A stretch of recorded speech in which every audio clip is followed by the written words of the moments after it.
পুরো সালমান খান আসছে, সালমান খান। এই তো শাহরুখ খান এবার। ঠিক আছে, আরেকবার হোক কাকা, আরেকবার রিটার্ন হবে। আমি মানে শুটিংটা ভালো করতে হবে তো। আমি একটা স্টুডেন্ট লিখেছি, আমি লাইন ডিপার্টমেন্টে কাজ করি, আমি যা কিছু শিখেছি লাইনে শিখেছি আমি। ও কাকা কাকা উল্টা জীবনে পুরো হিরো আলম মনে হচ্ছে এবার কাকা। একবার রিটার্ন আসো, হিরো আলমের মতন লাগছিল। রিটার্ন এইটা সালমান খান, শাহরুখ খানের পড়ছে আছো, শাহরুখ খান।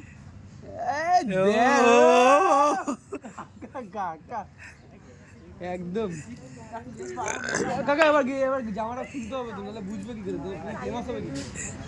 দাদা এবার কাকা এবার একটা বের করবে। ঠিক আছে, এইবার মনে হচ্ছে টার্জেন, পুরো টার্জেন। কি বলছো, কি প্যাক আছে কাকা? ও মেরে পাগল হয়ে যাবে, কোনো মেয়ে নেই তো কেন?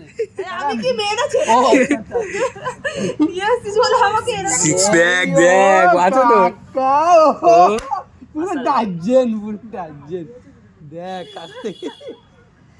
ও কবি জামা খুলে দাঁড়িয়ে পড়, কবি জামা খুলে দাঁড়িয়ে পড়, কবিকে জামা খুলে দাঁড়িয়ে করিস দে। প্রবীর আছে, দেখ প্রবীর আছে এরকম, দেখ বডিটা দেখি, হাতটা দিলে। ও লেগ, তার লেগ, ও লেগ দেখ, লেগ এই লেগ, লেগ না ওটা। এই দাদা সরি বাইসেপ, হ্যাঁ এই তো টাইসেপ ব্যাক ও দেখ আছে তো। জিম ছাড়া তুই কি করলি জিম করে? কিন্তু এটা আমি বলবো, এটা গাঁজা খাওয়ার ফিকার কাকা, গাঁজা খাওয়ার ফিকার। প্রচুর গাঁজা খাই। দেখেছিস বললাম।